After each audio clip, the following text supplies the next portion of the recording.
Hello everybody, my name is Beck. Welcome to my channel. Welcome back to my channel. If you are new to my channel, I don't know how to explain this. I do run a book channel, so please ignore that. Look! The Nintendo Switch games. Anyway, without further ado, I'm so sorry this video is late. I did not want to film last week. I was dead tired. It was the end of the month, so I'm going to try my best to recall what I did in the month of February and parts of March. I will try my best next month, but nevertheless, I am here and I'm going to be talking about all the games that I played in the month of February and parts of March. I usually begin with the Nintendo Switch, and I do have a couple of physical games that I'll like to go through. I did cave and I bought the expansion pack for Pokemon Violet, and I can't find the DLC card for whatever reason, and the only reason why I decided to pick up the DLC for Pokemon Violet, which is my main game, is because there was a deal at EB Games. If you spend a certain amount of money, starting with $20 you get a free card, and then $50 you get a free pack TCG of your choosing. I think it has to be within this series of the game and the latest pack, and if you spend over $80 you get like merchandise. So I went a little bit ham and I bought some of the stuff, and if you would like to see it, let me know and I'll show it in my next video. I'm over consuming and I'm trying to cut that down. I know this is very hard to believe, nevertheless, let's move on. So I was trying my best to find my game because you can only save it on the consoles for the Pokemon games, and I was trying to figure out which console I used to play my games. I'm almost done with Violet. I actually finished Elite 4 from memory. Was it called Elite 4 in this game? The gym system was a bit weird if I'm not mistaken. I have not touched it for a very long time, but anyway, I bought the DLC because that was the only thing Pokemon related that I could buy that kind of meet the quota, and I hit the $80 mark. Got like a whole bunch of freebies, but I did spend like $80. Anyway, let's move on. The next game I kind of played was Super Mario Wonder.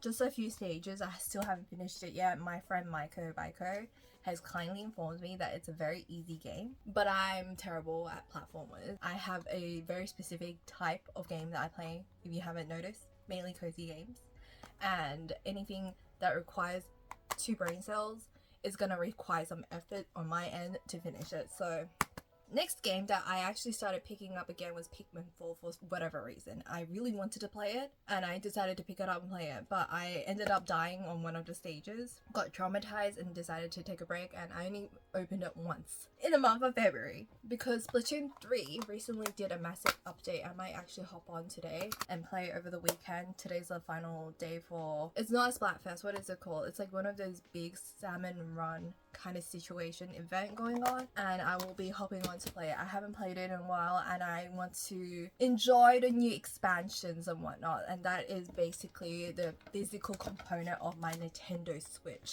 So that's what I've been doing. Now on to the digital part for the Nintendo Switch. I still on occasion play this Suika game, which is like watermelon stacking game, and it was like really popular at one point. I think it's still relatively popular, but not as much as it was before. And then I also recently bought Make It Taiyaki, which is just a taiyaki mini game that you can compete with people online. I don't know if they're actual real people that I'm competing with. It reminded me of the Suika game. Like, it feels like it's from the same developers. I don't know, don't quote me on that. But yeah, you make taiyakis and you sell them, and you have a span of 3 minutes to make as much as you can. It's a mini game that I bought for $3. That was 30% off. And then I also played a little bit of Zoo Park Story. I think I have it on my phone as well, but it's one of those carousel management games that I really enjoy. Very passive, you build a zoo and you manage it. That's the gist of all of that. And I played a little bit of Kingdoms 2 Crowns, Stardew Valley. Those are my go-to for digital games that I play on the regulars. I would like to finish off my other games at the back, my backlogs. For now, I am going back to my original stuff. This is something I'm not exactly proud of because consumerism really popped off for me this month, well, last month, and I bought something that I was told not to buy, and this is part of the PlayStation component of the video. So I'll be talking about all the games that I played for the PlayStation 5, PS Vita, anything Sony related. So I did buy this.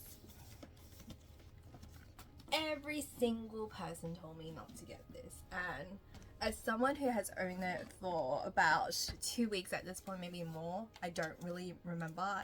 I blanked out when I bought it. I held off a month getting it. There's dust everywhere. I've only used it maybe twice in the time that I have owned this machine. And I can safely say that if you do not have good Wi-Fi, home internet, if you live in Australia, do not buy it. It is such a waste of money, and personally I think it is a waste of money. Okay, if you want to save some coin, do not buy it. There was potential, but the potential was not met. But anyway, I just want to let you all know that I did that. I did this. You do not need it. In fact, you can use, if you have an iPad, if you have a phone, use those instead. They honestly, to me, have a better connection, and you still have to open your PS5 to use all of that. If you don't have stable internet, do not attempt, do not buy it. And that is a regret. I've played some visual novels on it. I attempted to play Hatsune Miku on it. It was not a fun experience. So those are the two games that I played. So I played Coffee Talk 2, and that was about it. I think I tried a couple times the day that I got it, and it was honestly not a pleasant experience for me. So don't get that, skip that if you can. On to the Steam component. I'm going by really fast because there was no physical games that I bought for the PlayStation 5. I don't really use it. I'm more of a portable kind of person. That's why I caved in and got this, and it was not a good time for me. In terms of digital games that I played on the Steam, I played a little bit of Planet Terror 2, Golden Acorn. I'm trying to finish all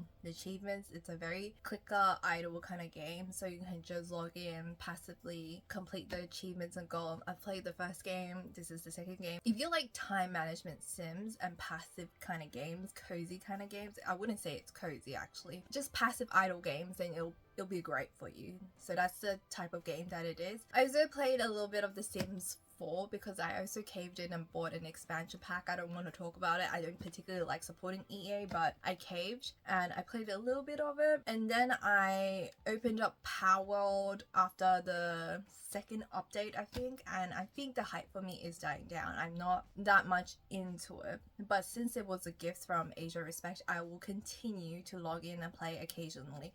But if I had a server with my friends, I think that will motivate me to play a little bit more. Are you guys still playing Power World? How do you feel about the new update? I haven't opened the game since its latest update, but the second update from when I bought it, I did play it. If that makes any sense. Words, Rebecca. That is the TLDR version. I can't believe I managed to go through this video so fast and not ramble too much. So, on to the Nintendo point redemption. Because, fun fact, you could redeem stuff on the Nintendo eShop, but I bought this one. I bought this Animal Crossing tote bag. This was 30 something Australian dollars. And I did redeem like the Splatoon plastic bag for 300 points. Not 300, but 600 points. Fun fact, if you have silver coins in your Nintendo's account, my Nintendo account, please go and redeem them because they do expire after like 12 months. Sometimes you get like 20, 30 points if you do like a survey, 50 points depending on which country, what game it is. The mobile app games and Pocket Camp, whatnot, I re-downloaded everything because all my points expired and I got really annoyed. And I re-downloaded all the apps. So I'm currently playing Fire Emblem, Pocket, Animal Crossing Pocket Camp. I tried playing the Mario app. That one is my least favorite one so far. I can't play the driving one because it drives me insane. So I'm also playing all the Nintendo app games so I can get points. But you have to pay for shipping. That's the only downside of it, and you can only redeem 3 things at one time. And the store does kind of update once in a while, so you might want to save your coins, but remember to use them before they expire. And on to more consumerism, as I work with Lego fanatics, so someone kindly reminded me that Animal Crossing and Legos were doing collab. I knew about it a while back and I did buy 2 sets. I really wanted Nook and Cranny, but I only bought this one. I don't know what it's called. Cap'n Island Boat Tour. There's Marshall and Cap'n. If it's for kids, it should be fine. I'm not the best at building Legos and I didn't have the actual Legos growing up. I had the knockoffs and I also got the Julian's birthday party. I thought it was really cute. I couldn't get the other sets because they were too expensive or they were out of stock. But like I said, I really wanted Nook and Cranny. That was I should have just bought one and I should have just bought that one instead. And I don't know.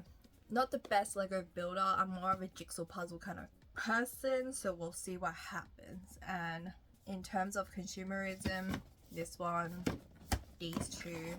I haven't played a lot of video games that I can remember on top of my head. I did play some mobile app games, and this is something I don't want to really advertise and really push people to do, but played that Monopoly Go.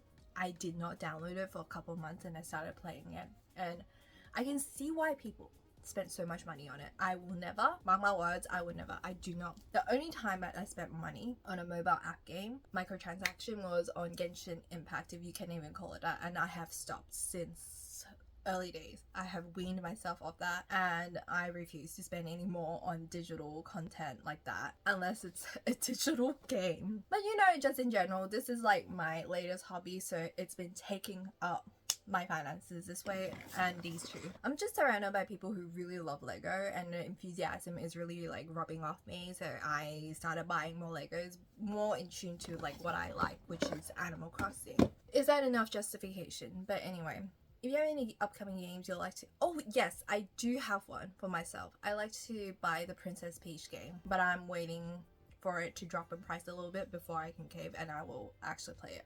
Because the OG Peach game from the 2DS game, that one I did finish, so I had a lot more time as a kid, to be fair. Any upcoming new games you guys are interested in, please let me know down below. What have you guys been playing lately?